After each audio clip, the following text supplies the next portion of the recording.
Eu fui pra Nova York e a história que eu contei pra minha mãe foi: mãe, eu tô indo pra Disney, que era meu sonho, e eu nunca passei por lá. Passei muitos anos depois. Falei assim, eu falei pra minha mãe: mãe, eu tô indo pra. Eu consegui meu visto na época, eu consegui, que tá voltando, tá? Que era os despachantes. Cuidado com esses despachantes. Cuidado com gente que fala que vai te ajudar com visto. O visto americano é muito simples. Você tem que preencher um formulário, pagar uma guia, normalmente em dólar, e ter toda a documentação. O despachante, que eu escuto muito, sabe por que eu falo com muita propriedade? Porque eu tenho um bistrô do lado do consulado. Então, assim, eu conheço todo mundo do consulado, eu conheço muitas pessoas. O despachante começa a te prometer rios e fundos e te dá garantia do visto. Tem despachantes que são bons, mas ele não tem garantia de nada. Quando a pessoa te garantir alguma coisa, cuidado. Então, assim, e a taxa dele não pode ser exorbitante, porque ele está preenchendo um formulário. E talvez ele vai verificar os seus documentos. Nada mais, nada menos. Coisa que você, se começar a usar o chat GDP e começar a pesquisar, você vai saber fazer. É preencher um formulário, pagar as guias e marcar sua entrevista. Nada mais. E não existe, me consegue antecipar minha entrevista? Isso não existe. Isso é um crime nos Estados Unidos. Se você chegar e falar assim, me passa na frente. Não tem isso. Não existe. Lá no site do consulado você faz isso. E na época, então, você conseguiu lá atrás? Eu consegui com despachante na época. Mas assim, novamente, era outra pegada as histórias dos despachantes. Os despachantes era regulamentado, tinha uma coisa de você verificar. Então hoje já não existe mais essas questões. Mas voltando na pergunta principal, vale a pena morar nos Estados Unidos? A segunda questão. Vale a pena morar nos Estados Unidos? Vale, depois de tudo isso que está acontecendo, agora com o governo Trump novamente, essa história da imigração, da deportação. Olha, antes de eu falar sobre imigração e deportação, o primeiro quesito, vale a pena sair do Brasil? É a primeira questão. Sim, vale a pena sair do Brasil. Porque quando você sai do Brasil, você vai ganhar experiência, você vai cultural. O que é cultural? É tolerância.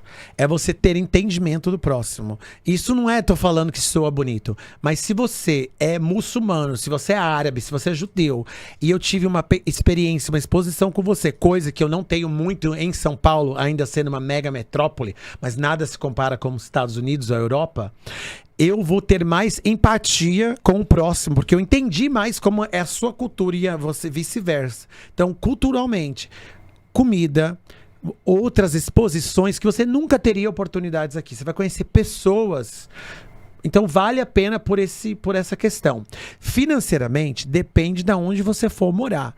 Se esse é o seu objetivo final, eu preciso por causa de dinheiro, se é esse momento da sua vida, vale super a pena. Vale a pena você morar na Argentina, que é o nosso país que nem visto por enquanto, né? Até ele construir um muro, um homem tá falando do muro, vai ser necessário. Mas você vai aprender espanhol, vai viajar, vai ter experiências inéditas. Então, assim, super vale a pena, porque aí tem lugares, obviamente, como a Austrália, que é um reduto de brasileiros, Irlanda, Canadá, que é um lugar maravilhoso que eu super aconselho, e os Estados Unidos, porque você vai ter ganhos, né? E muito no Oriente Médio também. Então você vai ganhar, além de ter tudo isso que eu tô falando, você vai ter a parte financeira.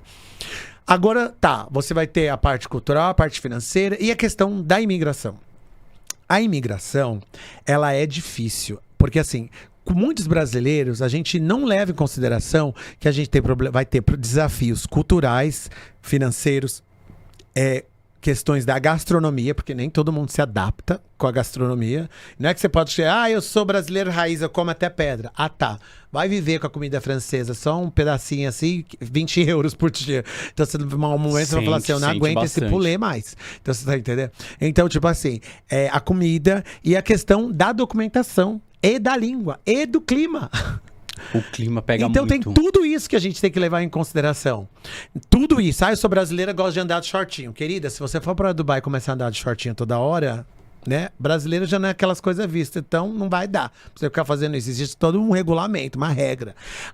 Frio, não vai dar pra você ficar. Só se você ficar bem bêbado, pra ficar andando de shortinho toda hora. Então, assim, existe a questão da imigração, de todos esses quesitos que tem que levar em consideração. Ainda vale a pena morar fora. Apesar de tudo isso.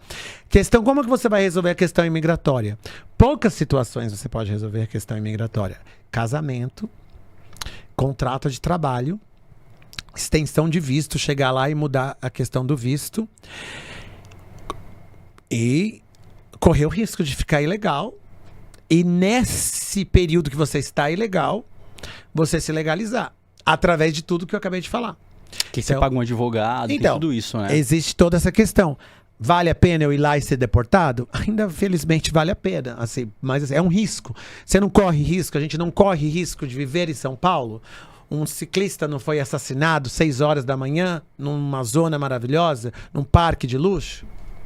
Então a gente corre o risco tá aí. Quem vive com medo não alcança nada. Então assim, não tô falando corre e migra para os Estados Unidos, não é isso, mas assim, existe um risco, o risco tá por todos os lados, o risco faz parte do sucesso. E a deportação também não é essa coisa que as pessoas, né, falam, agora com o Trump pode ser. A deportação que está sendo feita é a mesma coisa que estava sendo feita antigamente.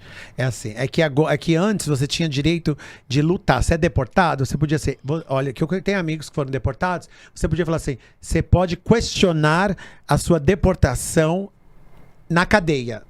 Aqui nos Estados Unidos. Hoje em dia, não quer nada disso. Já volta. Já volta, né? Já volta. Mas a questão é que também tem pessoas que passavam muitos anos lá e conseguiam o visto. Anistia. A própria polícia de imigração parava você, mas eu tô com processo... Não, a polícia de imigração nunca parava. Nunca parava, né? Só quando é denunciada. A Europa, sim.